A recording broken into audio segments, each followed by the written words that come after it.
So that's basically, that's your dead drain. If you're doing a bottom up, so basically what that allows is if there's anything floating around in here, it's gonna end up at the bottom because when I'm done, I'm flipping this over, right? Oh, okay. So that's at the very bottom. So if there's anything that falls in, if somebody accidentally knocks some sand into your piece when we're burying them into your burned out flask, when we're burying them in the sand pit, that'll end up down here, not in your pattern.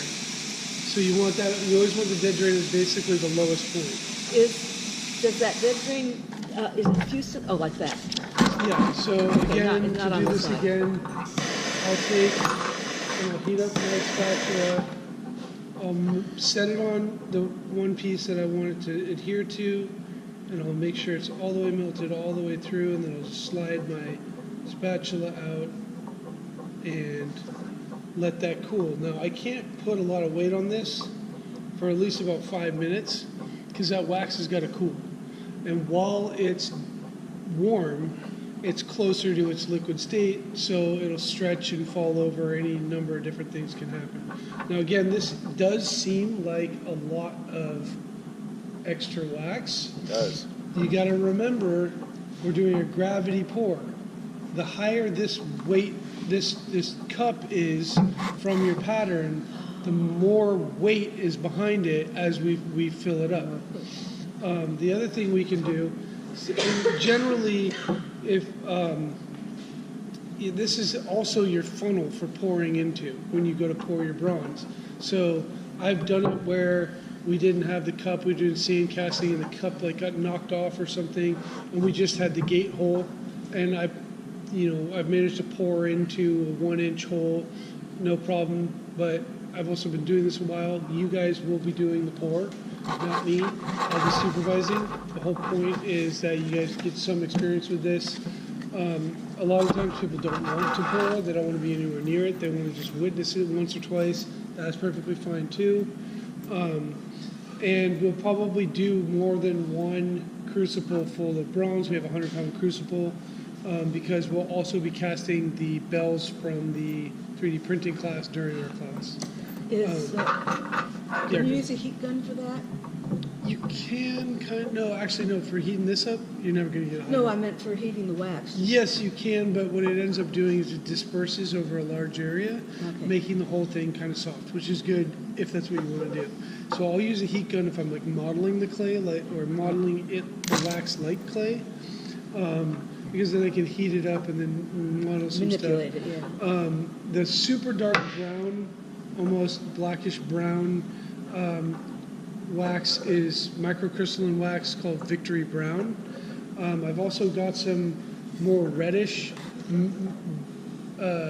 microcrystalline wax is expensive wax, and but it's super stretchy and you can model it easily. I can hold a piece in my hand. It's almost like plasticine, but it takes much longer. But it does get soft and stays soft with your body temperature, which allows you to model it. And a lot of people just model stuff directly in clay or in wax instead of clay. And that's perfectly fine. You can do that as well. If I was going to attach this from the bottom, I'm going to cut this piece off right here. I probably would have done this first. I'm going to cut this at an angle.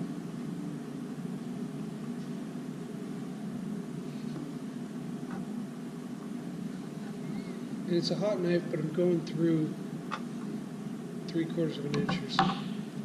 Now, this specific kind of wax, they're trying to save on expense, so there's a hole in it. Let me see if I can get that filled with this guy. So you want to make sure to fill that hole, otherwise investment will get in it. Okay. So I want this flat.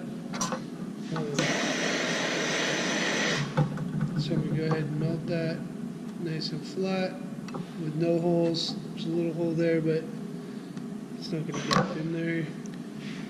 The other half of Jared's wax blob. All right. Now, can anybody tell me why I did this? What is this doing for me? More Narrowing surface it? area to connect with your thing. That's one theory.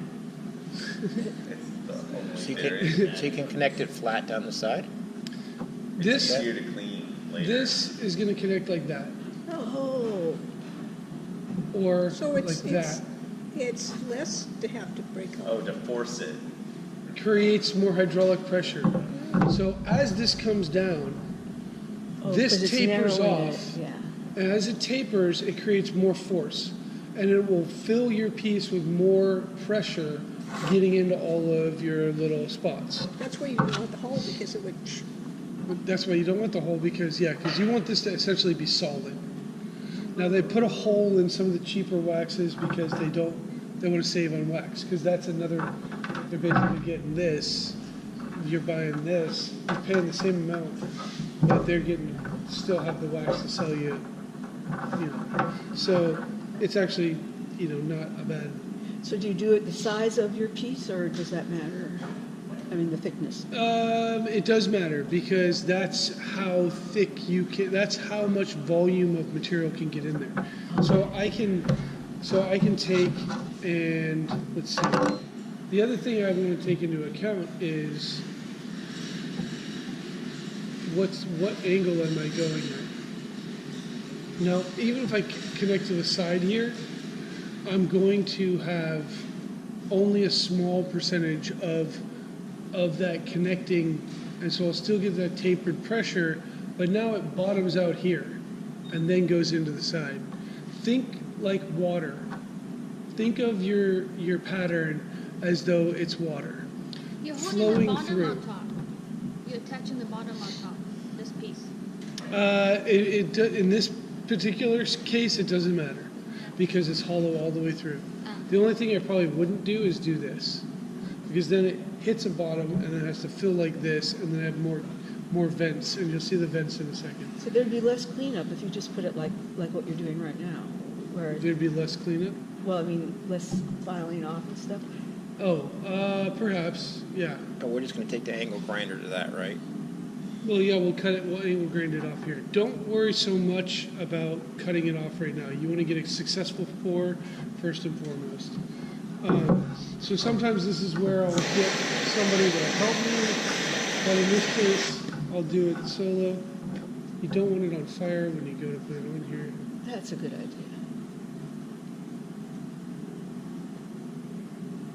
Now, every drip, this is my pattern with my finished piece.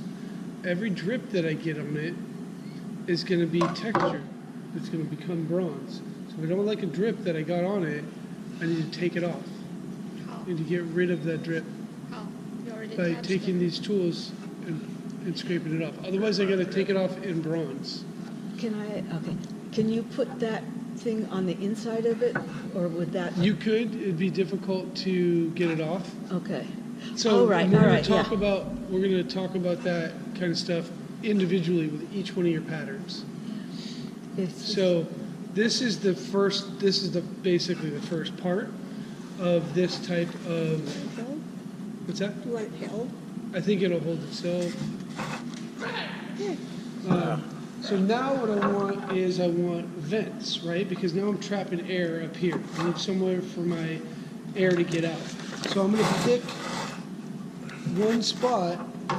This gets really complicated. Well, doesn't it? yeah, in this case, in this orientation, it's the lowest, but we want the highest spot, like James was pointing out, for when we get to when it's flipped over.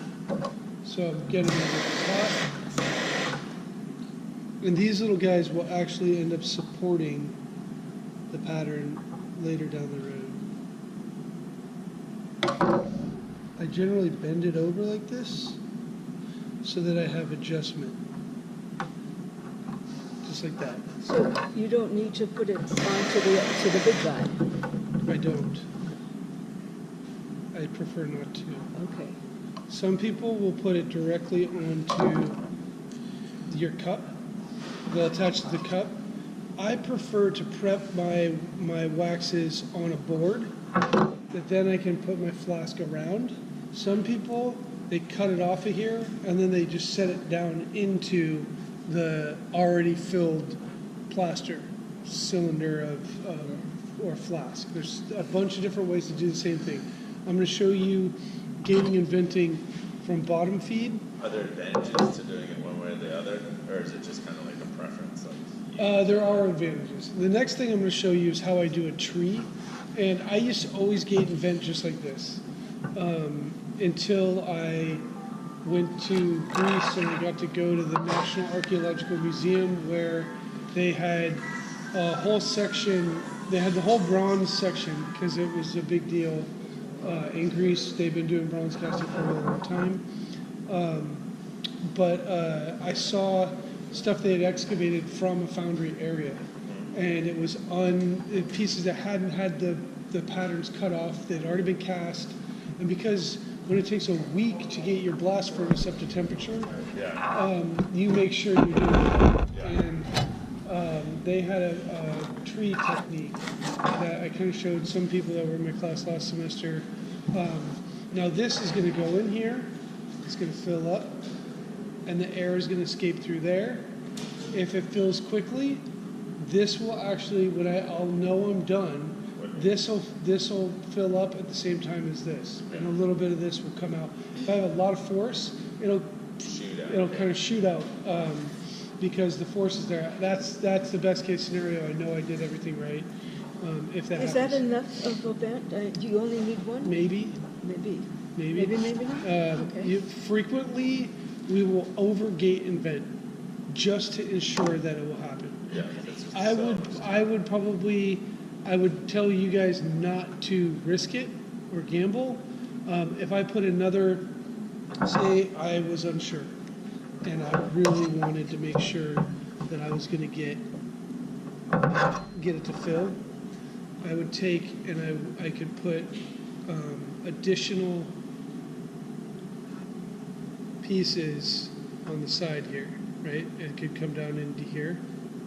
So I would take and cut this off and then take with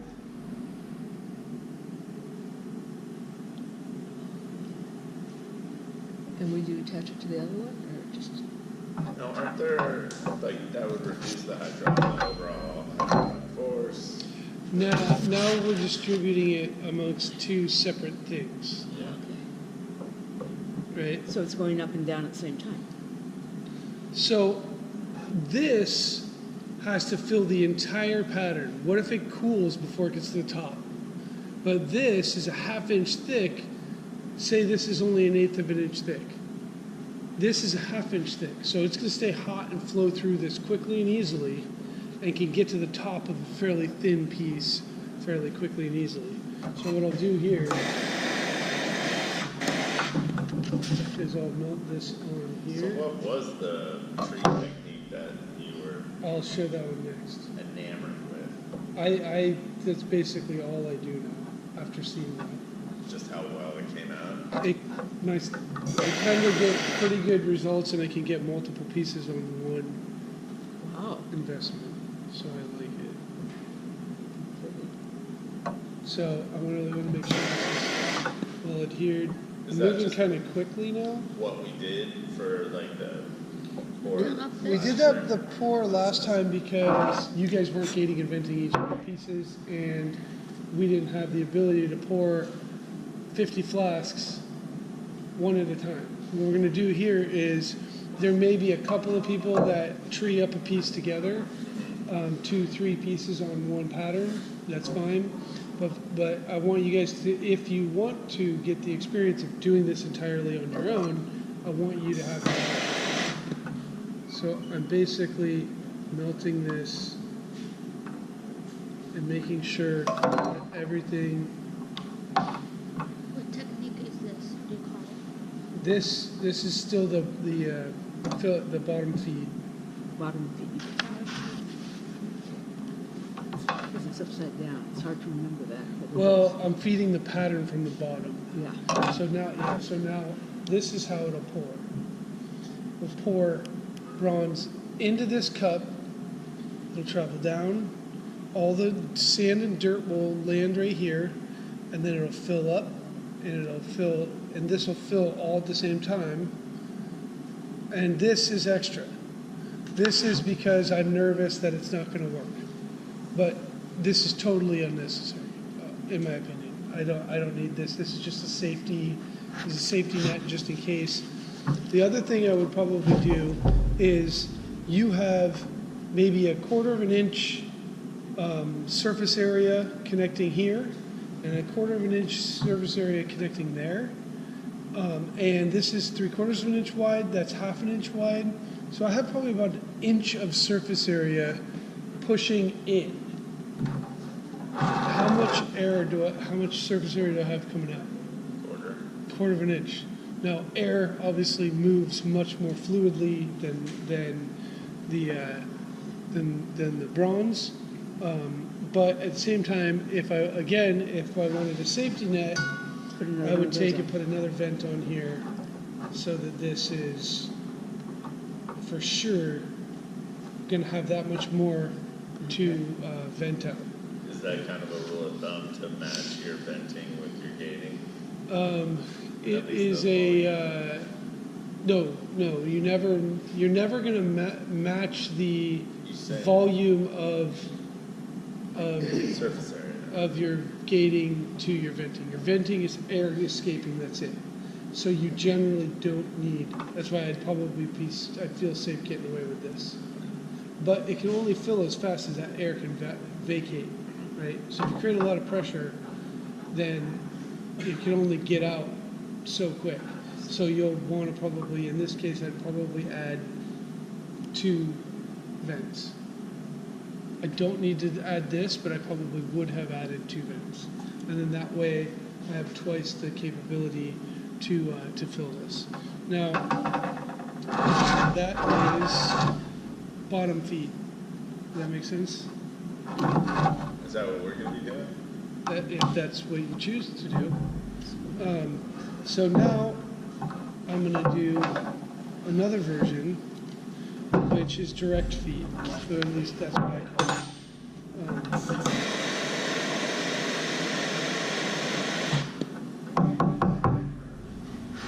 I'm using words.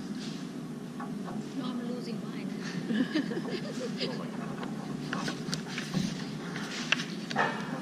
So once again, I just need to fill this hole.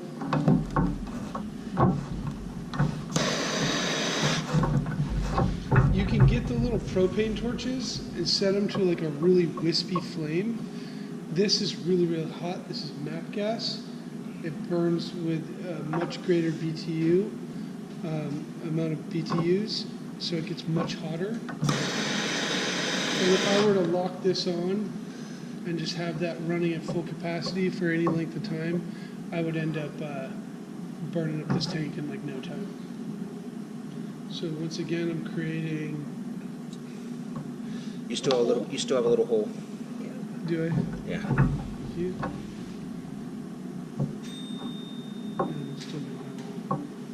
That's pretty good. This would be a direct feed. I'm going directly into my pattern. So how do you decide which gating approach is best for your piece? You come and ask me. Oh. Every piece is very different. You're not going to understand this fully until you try a couple times. It just looks really complicated. It can be. So I'm actually going to do this direction just because I want to show you guys. I want to illuminate the importance of the vents. So again, you want to just like be patient and hold this on here. Don't worry, this is just your gate. So if it drips on there, no big deal. One immediate difference that you guys can tell. Can you tell one immediate difference about the dripping? You don't have to worry about it getting on It's your not going to piece. drip on your piece because your piece is above. Right? Is there any, you have that length, is that like an optimal length, or should we? No, not really. This is a fairly good amount of wax. The length here has to do with the heat distribution of the cup. There will be a certain amount of shrinkage. Anytime you go from really thick to really thin, or vice versa, you will have it'll be pulling away. The heat will pull itself away. Now look, I'm letting it go. It's starting to slowly sag down. So I want to be careful here. This way I can make a vent. So you're usually making a thicker vent with this It's one. falling. Yeah, what did I do? Oh. Let's try to be quick. So this is a massive vent. It's totally overkill, but it's also holding up my piece right now. Now, if I take this, I want to make sure that this is the lowest point possible. Your vent has to be the lowest point possible. You want it in this orientation. You want it low. It's high when we flip it over. So where the height, where air when you're underwater, right? It always travels to the top. So we want to make sure any air gets to the top, right? So So the air vent always comes out by the top. see what? Exactly. So you can put it at an angle. So now I'm melting the bottom of this, putting it at a slight angle. So I attached there, and then I put it down. So see how that's at a slight angle now? Okay. It was up above a little bit, but I melted it and stuck it to here. Then I put my really hot knife under here, and then just pressed down on this, melting it as it adheres to my. It doesn't look like it's adhering on there now. It is. It is? But Okay. if I'm unsure, I can Okay. wax weld Yeah. that as well. So at this point, my biggest concern is my dead drain. Sorry. So the dead drain now needs to be up here on the top of my piece because Yeah. it's everything's going to flow through here. So the lowest point again is going to now be up here. So that final piece is what you call the dead drain. Why? And To then- catch as much junk as possible. Why do you Yeah. do the dent? So what's So the, that it don't- I'm if being there's any kinda sand or careless. anything there, it goes down there and settles up into the. So I would not get this knife as hot if I was worried about dripping on my this looks complicated. always goes at what will be my final base, right? Now the thing about this is I can now take as many pieces as I want and make gates to them, right? I can do a gate to here and then vent to here, right? I do a gate to here, vent, vent. I usually vent. Think of it like water, right? Some people would say, oh, I'll orient it like this so that the vent is in line and it goes straight into this, right? Well, then, okay, let me do this It real has to quick. float. Yeah, so let me do this really quick. I'm gonna gate this one right here.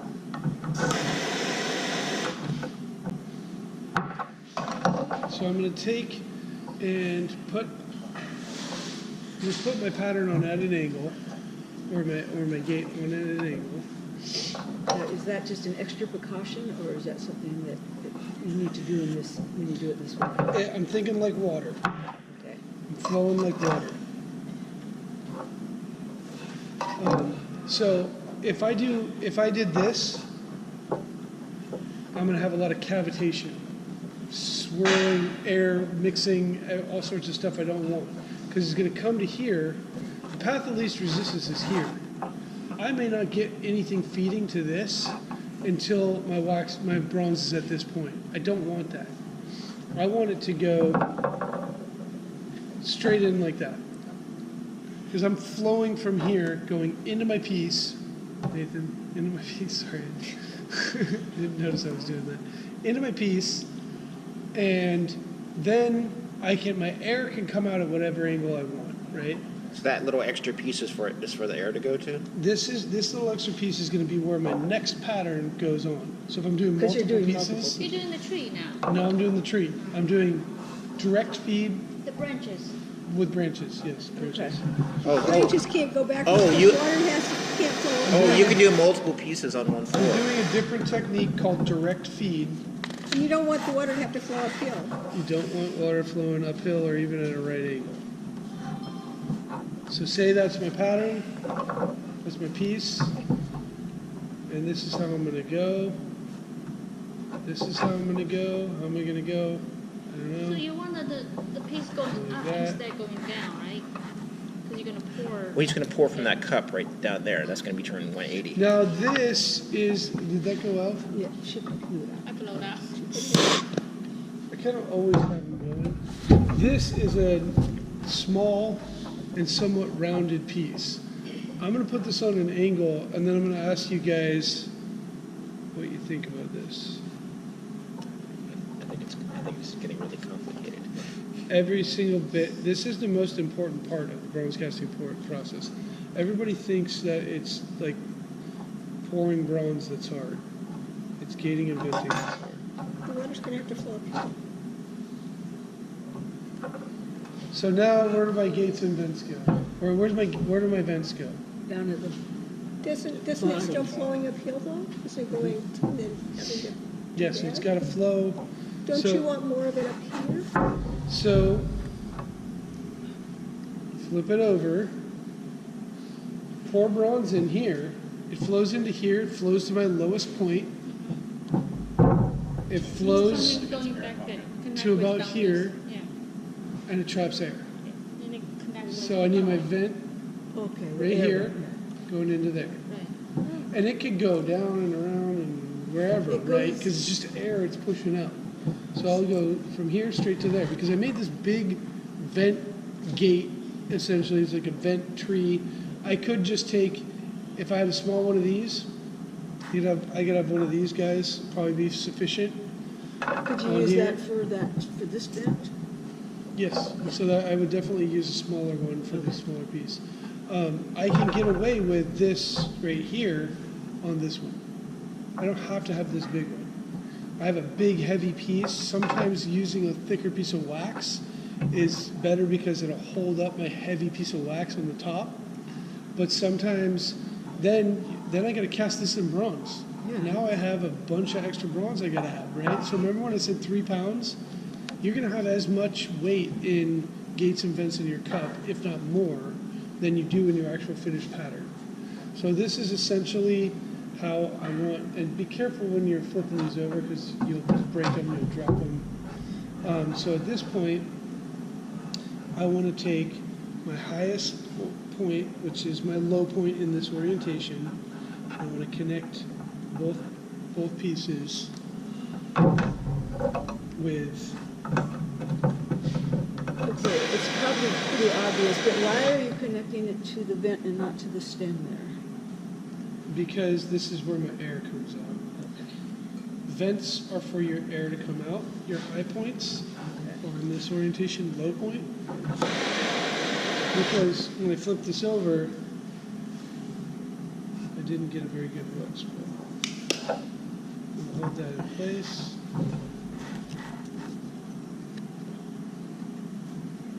Right? My low point becomes my high point. So now when it fills in, comes in, boom, it's hitting there, it's filling in. What happens here? What do I need here? Dead drain.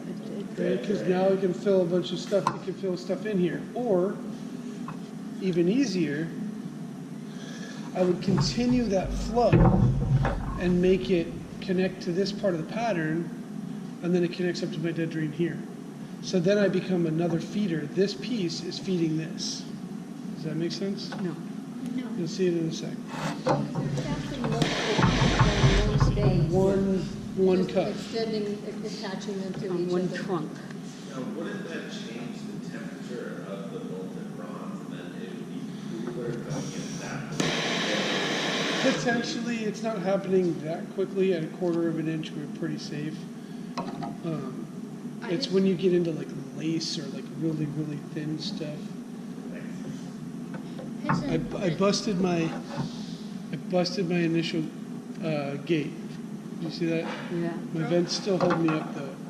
I want to make sure all this stuff, it seems tedious, it seems confusing, it's going to make sense. Okay, now it's starting You'll to get make a little there. more sense.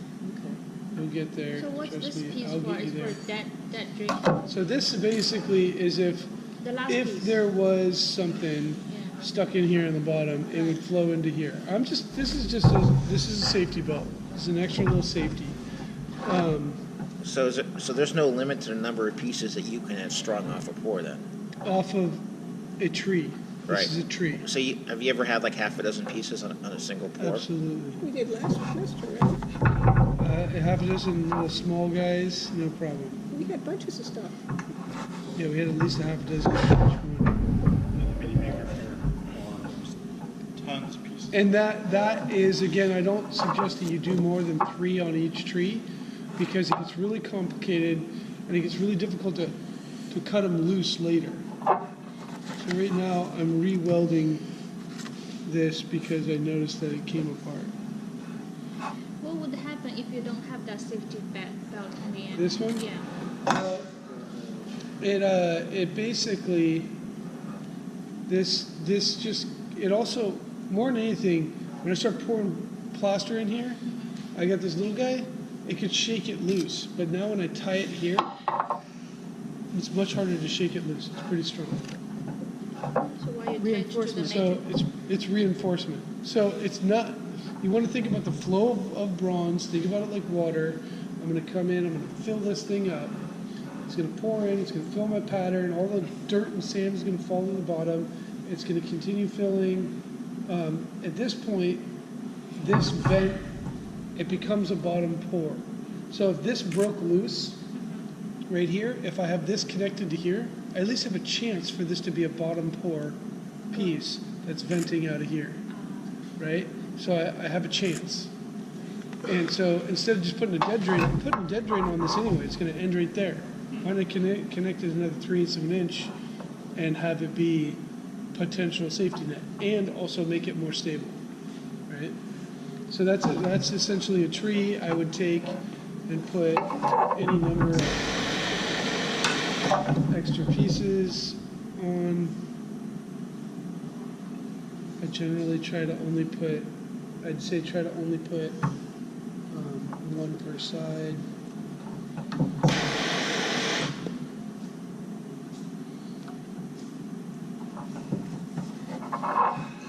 And then I do my next piece, my next piece, my next piece. Would you put on that one other piece? I'm just trying to take a photo of what it looked like. In this case, I'd probably, if I were going to do this, I wouldn't do it that far away, but I would connect here, right? I'd connect where I could do it. I bring this down lower and connect to here, right? Just tie it all back together. I did about 15, but that I've also have not suggested that. So basically, you start to run out of real estate, right? I start putting them here, and say I put one here, and one here, right? Now I'm starting to distribute this thing. I need a bigger gate because how am I going to feed all these little gates? If I'm feeding, 10 half-inch gates from a half-inch gate or even a 3/4 inch gate, I can't keep up with all of them. And my bronze will cool, start going into a state change by the time I've filled all my patterns. Since we're only doing one bronze, It should be fine. we should be fine. Yeah, see, that's why I showed you both different ways. Now, I prefer this. I prefer the tree, the direct feed. Different people will tell you different things. I also prefer to adhere my cup to the table. That's just me.